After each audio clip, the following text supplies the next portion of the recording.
کہ کسی بھی ملک میں اتنی ہمت نہیں ہے کہ وہ پاکستان پر کسی بھی طرح حملہ کر دے۔ اللہ تعالیٰ نے پاکستان کو مضبوط فوج دی ہے۔ ہمارے نڈر جوان جو ہیں، ہمارے فوج کے جو سپوت ہیں، یقین کریں وہ 24 گھنٹے اس ملک کی سرحدوں کی حفاظت کے لیے موجود رہتے ہیں اور ہر لمحہ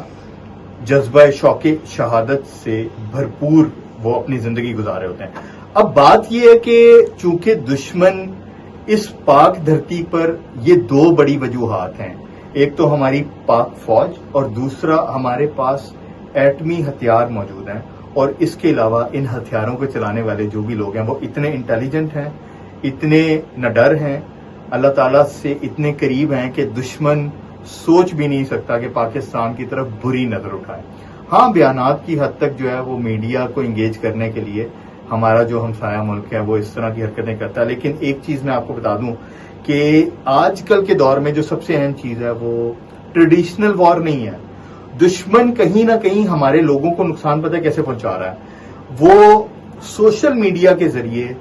کہیں نہ کہیں ہمارے عوام کے ذہنوں میں زہر بھرنے کی کوشش کر رہے ہیں، اور یقین کریں ایسے بے شمار اکاؤنٹس جو کہ آئیڈینٹیفائڈ ہیں جن کو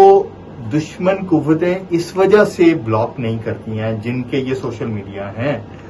ایک تو وہ پاکستان میں ان کے سرورز موجود نہیں ہیں، وہ بیرون ملک موجود ہیں، اور ظاہری سی بات ہے کہ جب آپ سوشل میڈیا کے ان پلیٹ فارمز کی بات کریں، ان کے اپنے مفادات ہیں، ان کے مانیٹری بینیفٹس ہیں، اور اس کے علاوہ ڈیفینیٹلی یہ دنیا میں کہیں نہ کہیں جیو پولیٹیکل سچویشن کو کنٹرول کرنے کے لیے استعمال کی جا رہے ہیں۔ ٹویٹر ایک بڑا پلیٹ فارم ہے، اس کے علاوہ میٹا کے ڈیفرنٹ پلیٹ فارمز ہیں۔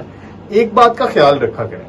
دیکھیں اگر آپ نظر دوڑاتے ہیں نا مقبوضہ جموں کشمیر پر، اور میں آپ کو مثال دیتا ہوں فلسطین کی، دشمن نے وہاں پر بھرپور طریقے سے حملہ کیوں کیا؟ اس کی دو بڑی وجوہات ہیں۔ ایک تو یہ کہ ان کے پاس مضبوط فوج نہیں ہے، دوسرا ان کے پاس وہ ہتھیار ہی نہیں ہے کہ دشمن کا مقابلہ کر سکے۔ پاکستان میں دشمن کی ہمت نہیں ہے کہ وہ کسی بھی طرح سے آگے آ سکے، لیکن وہ اٹیک کہاں سے کر رہا ہے؟ وہ ہمارے سوشل میڈیا پر ایسے لوگوں کو پیسے دے کر اپنے وطن کے مفاد کے خلاف ابھارنے کے لیے بول رہا ہے، جو کہ صرف لوگوں کے ویوز حاصل کرتے ہیں، جن کو کہیں نہ کہیں سے بیرونی